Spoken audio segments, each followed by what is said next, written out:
नमस्कार शेतकरी बंधूंनो, मी नागरगोजे युवराज, welcome seeds प्रतिनिधी जामखेड तालुक्यातील साकत या गावी आज आपण शिमला मिरची पिकाचा पीक पाहणी प्लॉट आहे. तर त्यासाठी आपण शेतकरी बांधव या ठिकाणी घेऊन आलेलो आहोत. तर प्रत्यक्षात त्यांच्याकडून जाणून घेऊया शिमला मिरची आपल्या बसंत बद्दल, तर त्यांचं काय मत आहे त्यांच्या शब्दात आपण. दादा नमस्कार. नमस्कार. आपलं नाव?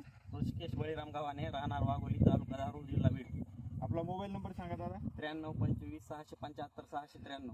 बरं दादा, आज आपण या ठिकाणी शिमला मिरची वेलकम सीड्स बसंत ही व्हरायटी आपण या ठिकाणी पाहण्यासाठी आलेलो आहोत.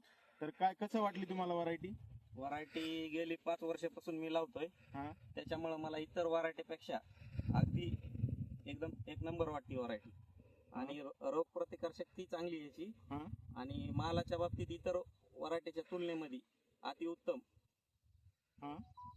एकदम. मालासाठी चांगली, समजा आता या मालासाठी चांगली, व्हायरस साठी एकदम कमी हा हा आता प्रमाणात व्हायरस आहे. आता आपण या ठिकाणी पाहू शकतो दुसऱ्याही कंपनीची दुसरी शिमला मिरची या ठिकाणी लावलेली आहे आणि वेलकम सीडची बसंती आहे. समजा आता ती पाहता आणि ही पाहता, तुम्हाला दोन्ही मध्ये काय वाटतं? दोन्ही मध्ये डिफरन्स एकच आहे की ह्याच्यामध्ये व्हायरसचे झाडं भरपूर कमी प्रमाणात आहेत हा, आणि तिच्यामध्ये भरपूर 50% व्हायरस आहे. समजा पण आणि आज तो प्लॉट गेलेला दिसतोय तरी पण हे प्लॉट एकदम व्यवस्थित आहे. त्याही मिरचीचे 5च तोडे झालेत आणि याही मिरचीचे 5 तोडे या ठिकाणी झालेले आहेत. तरी सुद्धा आज आपण पाहू शकतो झाडावरती एकदम चांगल्या प्रकारे माल आहे, सेटिंग आहे.